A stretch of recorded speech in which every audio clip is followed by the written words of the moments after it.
आप सभी पत्रकार साथियों को मेरा नमस्कार। जैसे कि आप सभी जानते हैं, मेरे कंधों पर अखिल भारतीय महिला कांग्रेस की राष्ट्रीय अध्यक्ष के तौर पर जिम्मेदारियां हैं। देश के लगभग 28 राज्यों के दौरे एक नहीं, दो नहीं, तीनों बार, अनेकों बार कर चुकी हूं।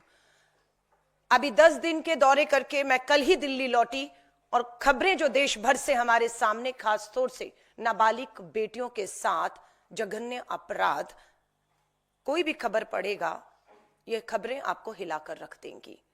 नाबालिग बेटियों के साथ भाजपा की डबल इंजन की सरकारों में जो कुछ भी हो रहा है वो बिल्कुल मैं कहूंगी देश के सामने आज रखने की मेरी जिम्मेदारी है, रख भी रही हूं। और ये साबित होता है कि देश में भाजपा की डबल इंजन की सरकारें हमारी बेटियों के लिए एक अभिशाप साबित हो रही हैं। मैं शुरू करती हूं मामला महाराष्ट्र से, जहां पर भाजपा की डबल इंजन की सरकार है। महिला है, सांसद है महाराष्ट्र से भाजपा की, केंद्रीय मंत्री भी हैं। इन्हीं की नाबालिग बेटी के साथ छेड़छाड़ का मामला हमारे सामने आया है।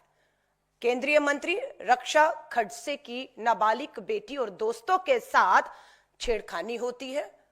महिला मंत्री को, केंद्रीय मंत्री को खुद जाकर एफआईआर करानी पड़ रही है। और एफआईआर के बाद पता लगता है कि जिन्होंने इस अपराध को किया है वो कोई और ही नहीं, भाजपा के ही पूर्व पार्षद पीयूष मोरे, भाजपा के ही है ये लड़के।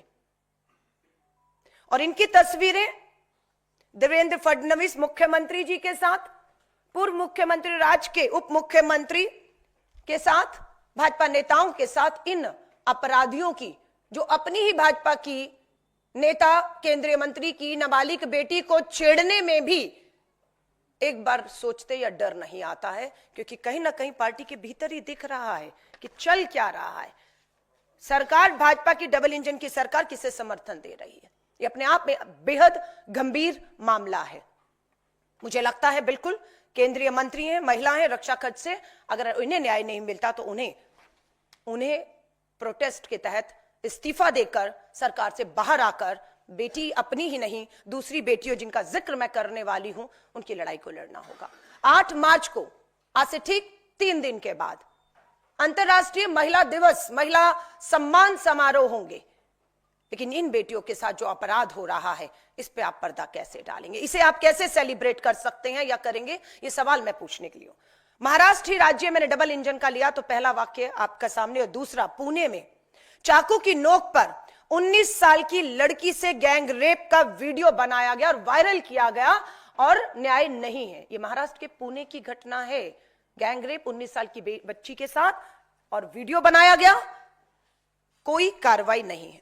आइए दूसरा राज्य, भाजपा शासित देश के प्रधानमंत्री के गुजरात राज्य लेकर चलती हूं।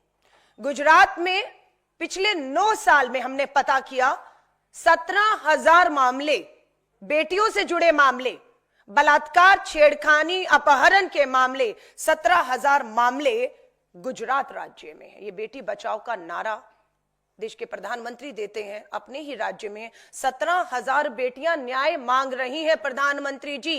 ये मात्र गुजरात की बेटियों की बात कर रही हूं। और अगर हम देखें तो हर महीने 200 बेटियां थाने न्याय के लिए पहुंच रही हैं और इन्हें कोई न्याय नहीं। यहां पर भी न्याय क्यों नहीं महाराष्ट्र की तरह, यह सच्चाई सामने है। लाई हूं, पढ़िए। हिंदुस्तान अखबार की खबर, हेडलाइन है, बीजेपी के, गुजरात के बीजेपी के विधायक, सिटिंग आज का विधायक है, पूर्व मंत्री था इसी सरकार में भाजपा की और आज विधायक है, नाम है गजेंद्र सिंह परमार। बीजेपी के विधायक पर दलित महिला के साथ दुष्कर्म की एफआईआर नहीं होती और हाईकोर्ट ने फटकार लगाई। हाईकोर्ट ने पुलिस को बुलाया और हाईकोर्ट के आदेश के बाद भाजपा के सिटिंग विधायक गजेंद्र सिंह परमार के खिलाफ एक दलित महिला के बलात्कार की एफआईआर होती है। ये साफ दिखाता है कि भाजपा की डबल इंजन की सरकार बेटियों के खिलाफ एफआईआर या न्याय दिलाना, उनके मामलों में उनके साथ नहीं, पूरी तरह अपराधियों के साथ खड़ी है। इसलिए बेटियों को अदालत के चक्कर काट के, अदालत से आदेश लेकर एफआईआर तक जो प्रधानमंत्री जी कहते हैं नए कानून आ गए हैं, अब एफआईआर घर बैठे बैठे होंगी, ये पहले भी था, लेकिन सच ये है कि हाईकोर्ट के चक्कर लगा के हाईकोर्ट की फटकार के बाद भाजपा के विधायक के खिलाफ एफआईआर हुई है। कार्रवाई होगी या नहीं होगी इसकी कोई गारंटी नहीं है, क्योंकि इस तरह का मामला पहले भी हरियाणा का अगर मैं बात करूं, साक्षी मलिक, विनेश फोगाट के खिलाफ भी भाजपा के पूर्व सांसद ब्रजभूषण शरण ने अपराध किया। दिल्ली पुलिस की हिम्मत नहीं हुई, हरियाणा पुलिस की, भाजपा की डबल इंजन सरकार में हिम्मत नहीं हुई एफआईआर की। सुप्रीम कोर्ट के आदेश के बाद एफआईआर होती है ब्रजभूषण तब के सांसद के खिलाफ, लेकिन आज तक कोई कार्रवाई, कोई न्याय, कोई पूछताछ नहीं हुई है। हरियाणा ये तीसरा भाजपा शासित राज्य गुजरात महाराष्ट्र के बाद हरियाणा भाजपा का। हरियाणा में यूनिवर्सिटी की छात्रा से 5 साल तक दुष्कर्म होता है। हॉस्टल वार्डन के पति पर आरोप, बेटे से छेड़छाड़। 5 साल से हमारी बेटियां जो हॉस्टल में पढ़ रही हैं, बलात्कार हो रहे हैं, शिकायतें हो रही हैं। सरकार क्यों मुखदर्शक बनकर इन हॉस्टल में इस तरह के अपराध को 5 साल तक या आज तक न्याय ना दिलाकर पनपने दे रही है? कहीं इसके भी तार हरियाणा के भाजपा नेताओं के साथ तो नहीं जुड़े हुए? हमारा सीधा आरोप है। यह तीसरा भाजपा का डबल इंजन की सरकार। चौथा राज्य मैं आपको ले जा रही हूं मध्य प्रदेश में। मध्य प्रदेश में हिला देने वाली खबर है। नाबालिग बेटियों के साथ दुष्कर्म होता है।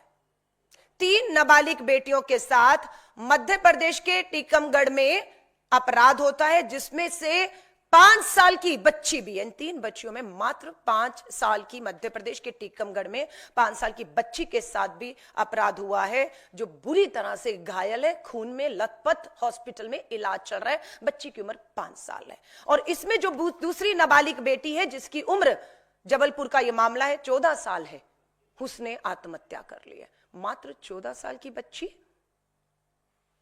जघन्य अपराध, दुष्कर्म, सामूहिक बलात्कार। वो बच्ची के साथ बलात्कार हुआ, उसके बाद बच्ची किसकी निगरानी में थी या किसकी निगरानी में होनी चाहिए? कैसे उस 14 साल की बच्ची ने आत्महत्या कर ली, या उसे आत्महत्या करने पर मजबूर किया गया, या उसकी आत्महत्या होते हुए उसे रोकने की बजाय उसे होने दिया गया? क्योंकि यहां पर भी सीधा सीधा पता लगता है कि कहीं ना कहीं भाजपा के लोग, इन नाबालिग बेटियां, ये मैं कहूंगी हर एक से, इसे हल्के में मत लीजिएगा। ये देश में हर राज्य में, खासतौर से भाजपा शासित राज्य में, भाजपा के नेताओं की भागीदारी शामिल है इसमें, और मामलों को दबाकर न्याय नहीं मिल रहा है। भोपाल में भाजपा नेता ने, ये मध्य प्रदेश की, वो जबलपुर की खबर है, तो ये भोपाल की खबर है, पत्रिका की खबर है। भोपाल में भाजपा नेता ने नाबालिग से किया रेप, पुलिस ने नहीं लिखी रिपोर्ट। यहां पर क्या है? नाबालिग है, यहां भी क्या है? रेप है। यहां पर भी क्या है? भाजपा की डबल इंजन की सरकार। और यहां पर भी हेडलाइन है, पुलिस ने नहीं लिखी रिपोर्ट। मध्य प्रदेश के मऊगंज जिले से बड़ा मामला सामने आया, जहां नाबालिग के साथ बीजेपी के नेता ने दुष्कर्म किया और पुलिस रिपोर्ट लिखने से मना कर रही है। कौन है ये? कौन है ये नेता?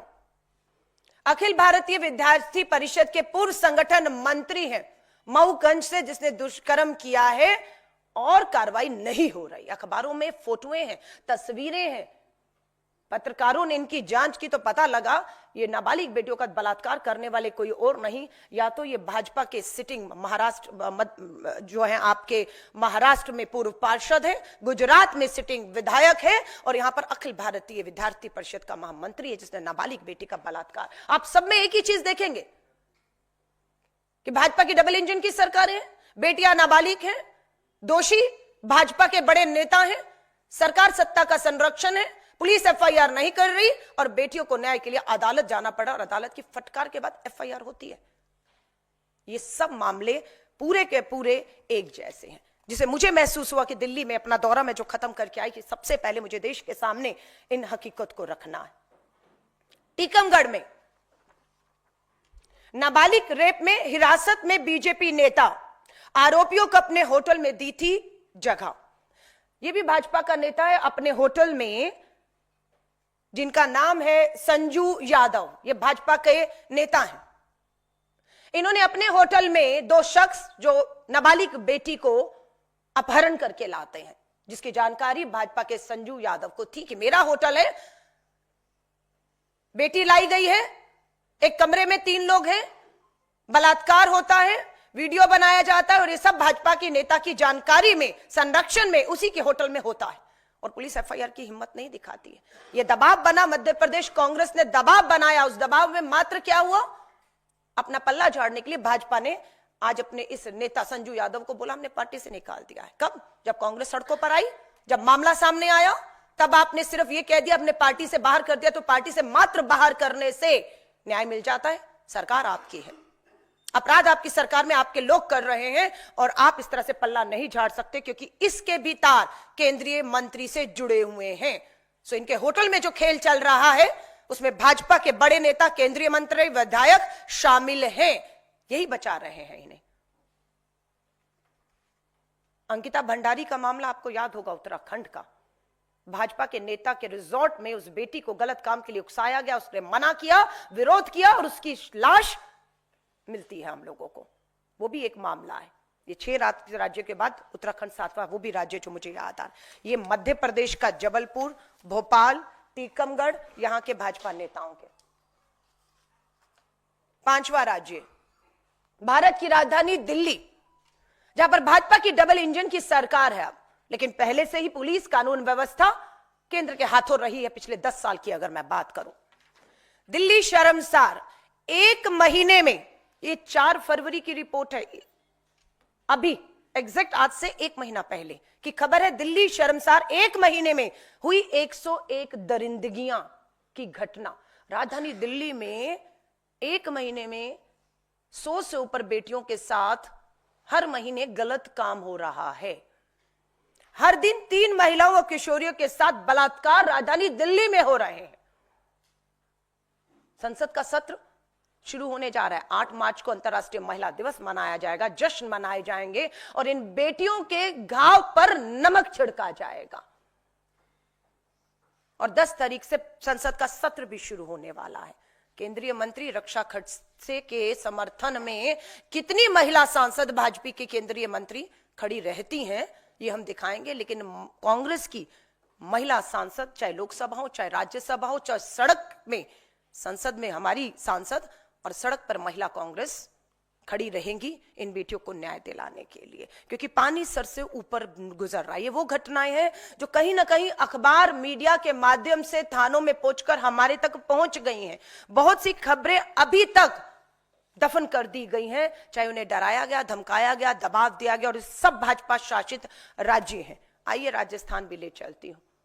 प्रधानमंत्री जी, आप गए थे राजस्थान के विधानसभा चुनाव में और महिलाओं की, बेटियों की सुरक्षा को बड़ा मुद्दा बनाया था। 6 माह में महिला उत्पीड़न के राजस्थान में दर्ज हुए 20,000 मामले।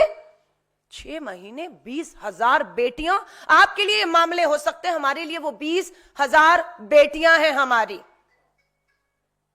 आप कहेंगे हमने देखो मामले दर्ज किए, एहसान नहीं कर रहे मामले दर्ज करके। आपका फेलियर है कि 20,000 बेटियां दुष्कर्म, छेड़खानी की शिकार हो रही हैं और आपकी सरकार अपराधियों में किसी भी तरह का डर, खौफ पैदा करने में विफल और नाकामयाब हो रही है, क्योंकि आप सजाएं देने में फेल हो रहे हैं। राजस्थान पत्रिका 6 माह में महिला उत्पीड़न के राजस्थान में 20,000 महिलाओं के साथ छेड़खानी।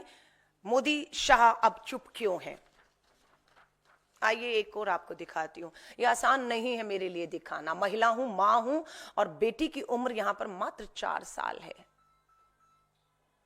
खबर हेडलाइन है, राजस्थान बच्ची के साथ 4 साल की बच्ची के साथ दुष्कर्म किया गया। छाती पर ब्लड से, बेटी की छाती पर ब्लड से आई लव यू लिखा दरिंदे ने। इसके बाद भी खौफ नहीं, डर नहीं, सजाएं नहीं। मुझे लगता है कि जितना दोष, जितनी कड़ी सजाएं हम इन अपराधियों के लिए मांग रहे हैं, उतने ही बड़ी दोषी, गुनाहगार और सजा जो जिम्मेदार हैं इन अपराधों को रोकने में और नहीं हो रहे हैं, उन्हें भी उतनी ही बड़ी सजा मिलनी चाहिए। चाहे वो कोई भी मंत्री है, विधायक है, पुलिस है, प्रशासन है, अगर उनका फेल्यूर है तो उन्हें भी अपने पद से, अपनी नौकरी से, अपनी जिम्मेदारी से तुरंत मुक्त करना चाहिए और उन्हें सजा मिलनी चाहिए, क्योंकि उनके फेल्यूर की वजह से ये घटनाएं जो हैं पूरे देश भर में। मैं भी बिहार राज्य का दौरा 7 दिन बिहार का दौरा कर आई हूं।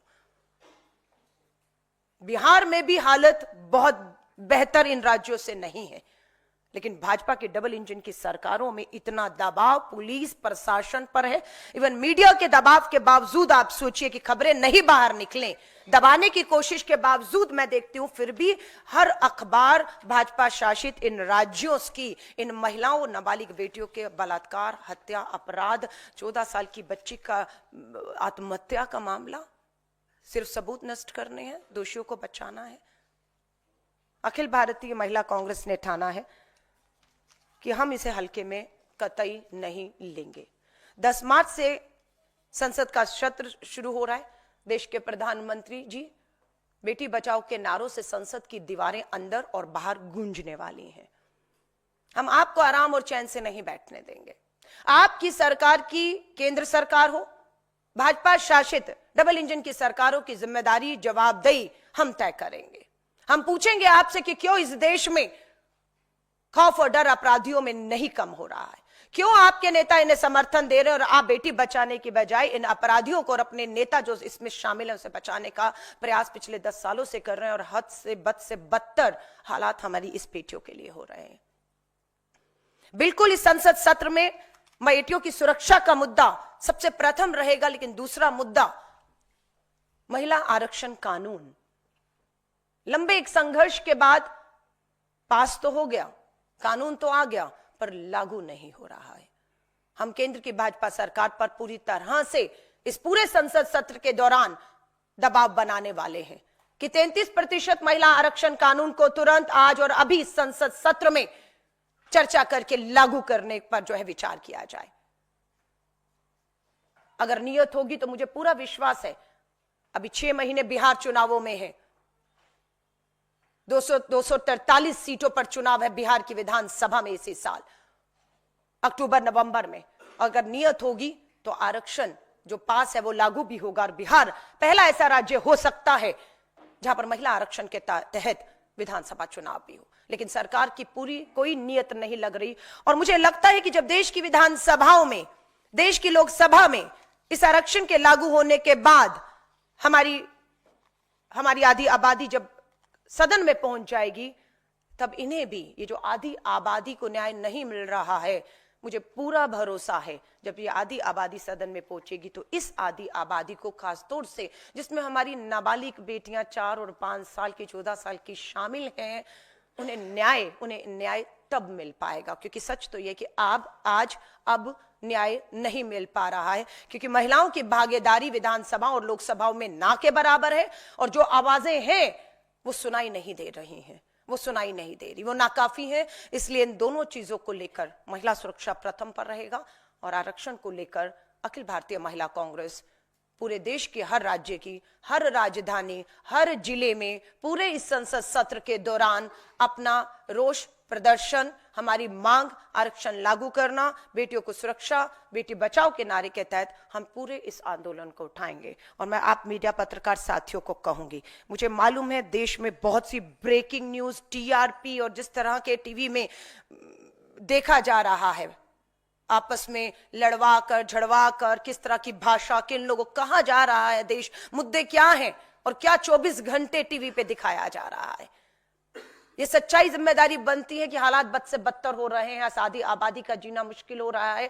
प्लीज मैं आपसे हाथ जोड़कर कहूंगी इसकी संवेदनशीलता इन मामलों की, क्योंकि राष्ट्रीय अध्यक्ष बने हुए मुझे 1 साल का समय हुआ, और 1 साल में मैंने देश के दौरे किया और अभी 10 दिन के दौरे करके लौटी हूं, बैठा नहीं गया। और आपके सामने इस संवेदनशील मामले को, बेटियों से, आधी आबादी से जुड़े मामलों को लेकर आपसे भी हाथ जोड़कर मीडिया से गुहार करूंगी, बनिए इनकी आवाज, लाइए अपने मुद्दों को, जो हाशिए पर ये मुद्दे हैं, इन्हें भी केंद्र में लाकर प्राथमिकताओं में अपनी, मैं मीडिया से हाथ जोड़कर कहूंगी, शामिल करिए, क्योंकि हालात बद से बदतर हैं।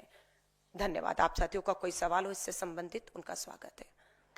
आप ये जो संसद में आंदोलन छेड़ने वाली, संसद में और बाहर, मैं राजीव हितवाद से, ये जो आप 10 तारीख को जो सेशन ब्रेक के बाद शुरू होगा वापस बजट सेशन, तो क्या इसमें आपके जो एमवीए के साथी हैं महाराष्ट्र के, जैसे रक्षा खड़से जो मंत्री हैं उनकी बेटी का मामला भी है, तो क्या उनके साथ कोऑर्डिनेशन के लिए कोई पहल आप करेंगे? और इंडिया के जो आपके पार्टनर हैं अदरवाइज भी पूरे देश में? देखिए, मैं ये कहूंगी, देश की आधी आबादी बेटियों का मामला है। बेटियां भाजपा शासित राज्यों की हों, बेटियां कांग्रेस शासित राज्यों की हों, बेटियां हमारे गठबंधन के राज्यों की, बेटियां बेटियां हैं। इस आधी आबादी को सुरक्षा उसका संवैधानिक हक और अधिकार है, मौलिक अधिकार है, उसे मिलना है। मैंने अगर इनका मामला उठाया है तो ये दिखाता है कि कहां तक पहुंच चुके हैं, डर कहां तक खत्म हो चुका है कि महिला है, भाजपा शासित राज्य की महिला है, नेता है, सांसद है, केंद्रीय मंत्री है, और कोई आम शख्स नहीं है जो उसकी नाबालिग बेटी के साथ छेड़छाड़ कर रहा है। भाजपा का ही पार्षद है, पूर्व पार्षद, जिसके साथ फोटोएं हैं। तो मामला तो यहां तक पहुंच चुका है। ये तो सारे आम मामले, आम गरीब बेटियों के मामले हैं। उम्मीद ही मत करिए। लेकिन मैं आपसे कह रही हूं, मुझे क्यों कहना पड़े कि आप आइए या ना आइए। मैं अखिल भारतीय महिला कांग्रेस की राष्ट्रीय अध्यक्ष हूं। मेरे शीर्ष नेतृत्व मुझसे उम्मीद करता है कि मुझे राजनीति से ऊपर उठकर, क्षेत्रों से ऊपर उठकर मुझे इन मामलों को उठाना है। मैं आज फिर आपसे कह रही हूं, तेलंगाना, कर्नाटका, हिमाचल कांग्रेस की सरकार है। मैं कहती हूं, आएगा कोई मामला तो भाजपा बाद में मैदान में खड़ी होगी। अलका लांबा पहले उन राज्यों के, अपनी सरकारों के सामने जाकर खड़ी हुई। हिमाचल में मैं खड़ी भी हुई जाकर, जब पता लगा कि भाजपा के एक सिटिंग विधायक ने अपनी ही बूथ जो कार्यकर्ता उसकी बेटी के साथ अश्लीलता की, तो अलका लांबा दिल्ली नहीं अपनी सरकार के सामने बैठी थी। बेटी बेशक भाजपा की थी, न्याय की मांग की। अलग बात है, बेटी पर दबाव बनाया गया भाजपा द्वारा, और बेटी को दबाव बनाकर उसका मामला वापस करवाया गया हिमाचल के अंदर। लेकिन हमारा पूरा दबाव है कि पहले की जो है शिकायत झूठी थी या वापस लेने का दबाव था। दोनों की भी जांच होनी चाहिए, और सच्चाई, विश्वास दिलाया मुख्यमंत्री ने, जांच चल रही है। लेकिन मैं सबसे कहूंगी, इन मामलों में हम सबको राजनीति से ऊपर उठकर लड़ेंगे तो जीतेंगे। देश के प्रधानमंत्री ने लाल किले की प्राचीर से बेटी बचाओ का नारा दिया था। 8 मार्च आ रहा है, ना महिला आरक्षण कानून लागू हुआ, ना बेटियों की भागीदारी सत्ता में हुई है, और ना सड़कों पर सुरक्षा मिली है। दोनों मामलों में केंद्र की भाजपा सरकार पूरी तरह से इस आधी आबादी के मुद्दों को लेकर फेल, नाकाम हुई है, और महिला कांग्रेस चुप नहीं बैठेगी। मैम, पिछले साल ही मार्च महिला दिवस के दौरान एक रिपोर्ट आई थी जिसमें women peace and safety index में भारत की पोजीशन बहुत ही खराब थी। 128 थी 177 कंट्रीज में। हालांकि 2017 से इम्प्रूव हुई थी। लेकिन पॉलिटिकल वायलेंस को लेके जो केसेस आप बता रही हैं, उसको लेके भारत टॉप 10 सबसे बदतर देशों में स्कोर करता है। क्या आपको लगता है, क्योंकि महिला, फिर ताजे आंकड़े आएंगे, ये स्थिति और खराब हुई है जिस तरह से आपने जो रिपोर्ट्स पेश की? और मेरा दूसरा सवाल, बीजेपी के ही महिलाओं के प्रति जो महिला सम्मान योजना दिल्ली में है, उसको लेके लगातार सवाल खड़े हो रहे हैं कि अभी तक लागू नहीं किया गया है। तो क्या आपको लगता है कि बीजेपी की कथनी और करनी में फर्क है? देखिए, आपने कहा 177 नेशंस में महिला सुरक्षा के नाम पर भारत 120 स्थान पे खड़ा है। 128 पर, 177 में 128 पर खड़ा हुआ है। ये वो भारत है जिसे हम भारत माँ बोलते हैं। शायद ही कोई देश अपने देश को माँ बोलता हो, सिर्फ भारत ही ये वो देश है जिसमें माँ बोला जाता है। और भारत ही मुझे लगता है इकलौता देश है जहां पर महिला को, कन्या को पूजा भी जाता है। उस देश की अगर स्थिति ऐसी हो तो स्वाभाविक है हमारी कथनियों में, हमारी करनियों में, हमारे व्यवहार में बहुत बड़ी खाई और गहरापन है। और उसके लिए दोषी कोई और नहीं, पूरी की पूरा व्यवस्था उसके लिए दोषी है, जिसमें सरकार को भी, पुलिस को, प्रशासन को, कानूनों को, हर तरीके को मैं जिम्मेदार। अगर हम चुप भी रहते हैं, आज हम सत्ता में नहीं है, पर अखिल भारतीय महिला कांग्रेस की राष्ट्रीय अध्यक्ष होने के नाते अगर मैं चुप रहूं तो मैं भी उतनी ही बड़ी दोषी और अपराधी, गुनाहगार बन जाऊंगी, क्योंकि मैंने अपना धर्म, अपना फर्ज इस पद पर बैठकर नहीं निभाया। मैं उनकी आवाज नहीं बनी जिनकी आवाज बनना हमें था। और इसीलिए हमने फैसला किया है कि हम संसद का 10 मार्च से जो सदन शुरू है इसको करेंगे। और आपने कहा भाजपा का, मैं तो कहती हूँ भाजपा का महिला मोर्चा, राष्ट्रीय महिला आयोग, राज्य महिला आयोग क्यों सड़कों पर नहीं आती है? सिर्फ 8 मार्च को आप जश्न मनाएंगी, तो मैं भी ये सोच रही थी कि इस 8 मार्च को जो महिलाओं की 5 लाख की सदस्यता का हमने लक्ष्य प्राप्त किया है, 5 लाख बहनें हमारी सदस्य हैं। अभी 1 लाख बहनों ने मात्र तेलंगाना में महिला कांग्रेस की सदस्यता ली, क्योंकि वहां पता लगा कि महंगाई से राहत के लिए 500 रुपए का सिलेंडर जो देश में कहीं नहीं मिल रहा, 1200-800 का सिलेंडर मात्र देश की तेलंगाना सरकार 500 का दे रही है। इसलिए 1 लाख बहनों ने कांग्रेस की, महिला कांग्रेस की सदस्यता ली है।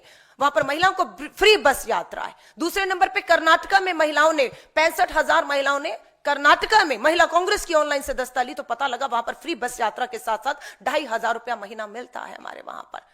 अगर आपने दिल्ली की बात की तो बिल्कुल प्रधानमंत्री नरेंद्र मोदी जी का भाषण दिल्ली विधानसभा चुनाव में हमने सुना है। 8 मार्च को अंतर्राष्ट्रीय महिला दिवस का दिन होगा, पहली कैबिनेट की बैठक होगी, पहला फैसला 2,500 पर होगा। पहली कैबिनेट की फैसला मीटिंग हो गई, लेकिन महिलाओं को, दिल्ली की महिलाओं को यह आर्थिक जो सहायता की बात थी उस पर मोहर नहीं लगी है। अब 8 मार्च भी आ रहा है, बिना कैबिनेट की सहमति के, बिना बजट एलोकेट किए हुए, क्या 8 मार्च को मात्र प्रधानमंत्री जी के एक चुनावी भाषण के दम पर यह 2,500 8 मार्च को बैंकों में डाला जा सकता है? जो मुझे तो नहीं लगता कि हो सकता है, सिर्फ एक चुनावी घोषणा के दम पर, जब तक आप कैबिनेट और बजट का प्रावधान नहीं करेंगे।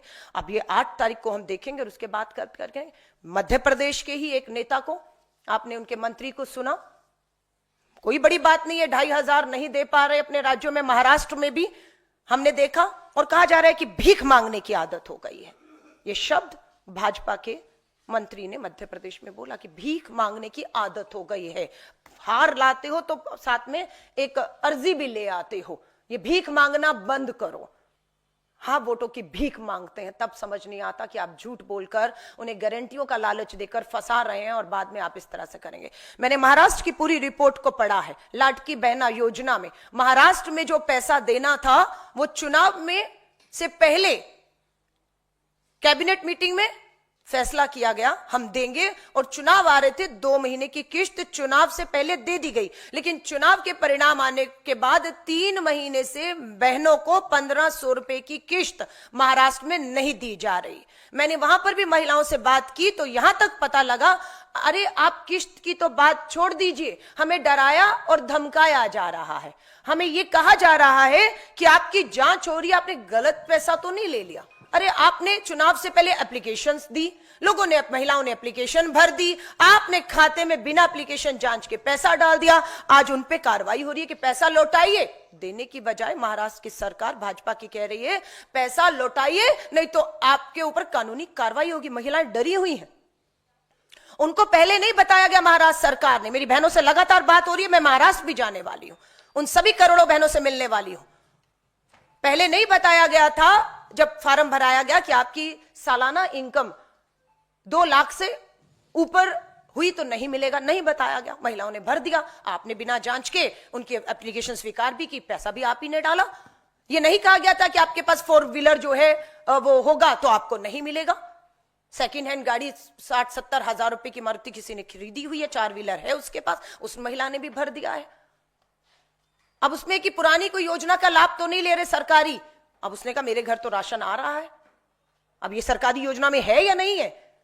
अब इसके साथ मैं वो 1,500 अप्लाई कर दिया मेरा, अब वो डरी हुई है, उसको बताने वाला कोई नहीं।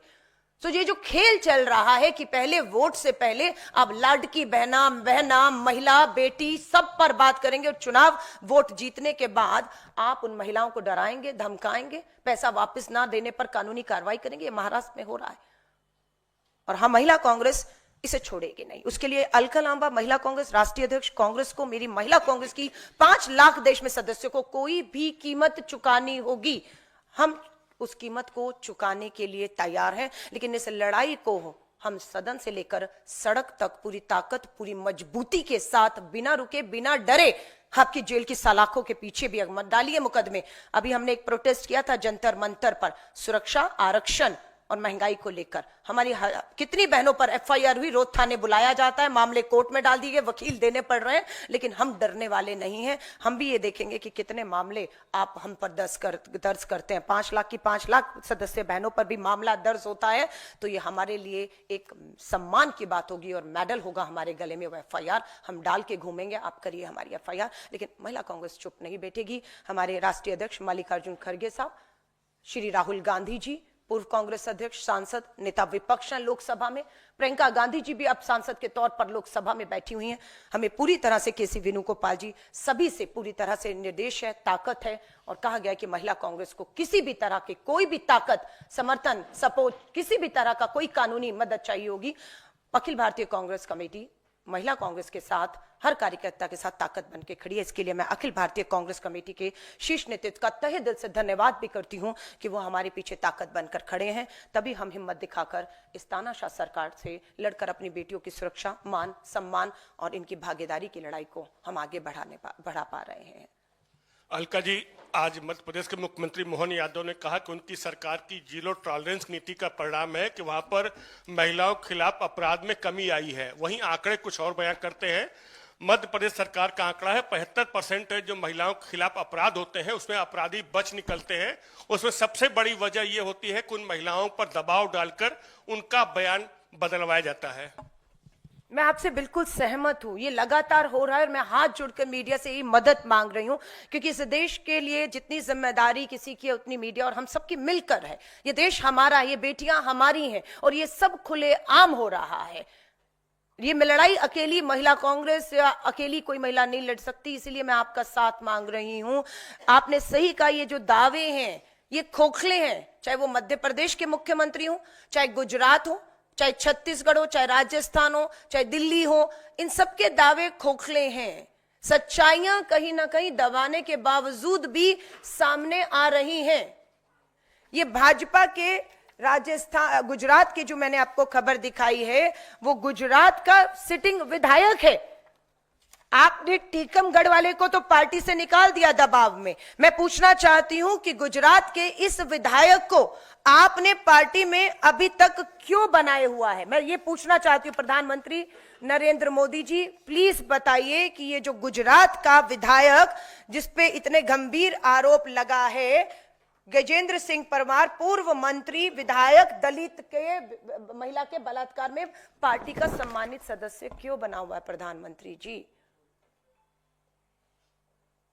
हम लोग करेंगे आंदोलन, आएंगे सड़कों पर, होंगी हम पर एफआईआर, शायद जेल भी जाना पड़े, हम जेल जाने को पूरी तरह तैयार है। लेकिन मैं आपसे कहूंगी, अगर मीडिया, सच्चाई ये है, अगर मीडिया का साथ नहीं मिला तो ये खबरें चौथे पच्चे पन्ने पर इतनी सी छपती हैं और खत्म हो जाती हैं।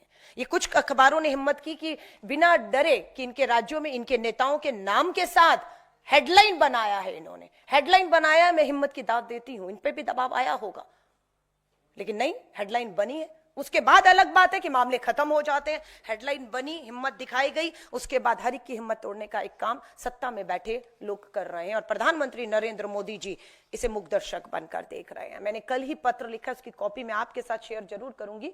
मैंने देश की महामहिम राष्ट्रपति द्रौपदी मुर्मू जी से भी कल लिखित में दोबारा से, मुझे 1 साल अध्यक्ष हो गया बने हुए, पिछले 8 मार्च और इस 8 मार्च को अंतर्राष्ट्रीय महिला दिवस, आदि आबादी को उनका समय समर्पित होना चाहिए। हर एक क्षेत्र की महिला को जो उनसे मिलना चाहती है, राष्ट्रपति जी से निवेदन करूंगी हाथ जोड़कर, दरवाजे खोल दीजिए अपने राष्ट्रपति भवन के, कि आज का दिन आदि आबादी को कम से कम 8 मार्च का दिन समर्पित कर दीजिए कि आप सिर्फ महिलाओं से मिलेंगी और उस हर महिला से मिलेंगी जो आपके दरवाजे पर न्याय की गुहार लेकर आ रहा है। मैंने भी लिखित में समय मांगा है कि ये सारी चीजों को लेकर संसद का सत्र 10 मार्च को शुरू होगा। महामहिम जी, राष्ट्रपति जी, आप हमें समय दीजिए, हम आपसे बंद कमरे में 5 लोग बैठकर बात करना चाहते हैं। मात्र 5 महिलाओं का डेलीगेशन जो अलग अलग राज्यों में दौरे करके इन सभी चीजों से रिपोर्ट लेकर, जो हमारी पीड़िताओं से बात हुई, इनके परिवारों से बात हुई है, वो न्याय की गुहार लगा रहे हैं। और मैं उम्मीद करती हूं कि अगर आप 8 मार्च का दिन पूरा मीडिया भी अपने हर पन्ना, हर अखबार ये लाखों करोड़ों मामलों को समर्पित अगर करेगा, तो मुझे है कि इन बेटियों को, नाबालिग बेटियों को, उनके परिवार जो अदालतों के चक्कर काट रहे हैं, उनकी भी हिम्मत बढ़ाने का काम, चाहे इलेक्ट्रॉनिक मीडिया हो, चाहे प्रिंट मीडिया हो, चाहे डिजिटल मीडिया हो, मुझे लगता है इस आधी आबादी को आवाज की जरूरत है और उसकी अपनी आवाज कहीं ना कहीं सुनी नहीं जा रही। इसलिए मैं आपको उस आवाजों में शामिल होने के लिए आमंत्रित भी करती हूँ। धन्यवाद।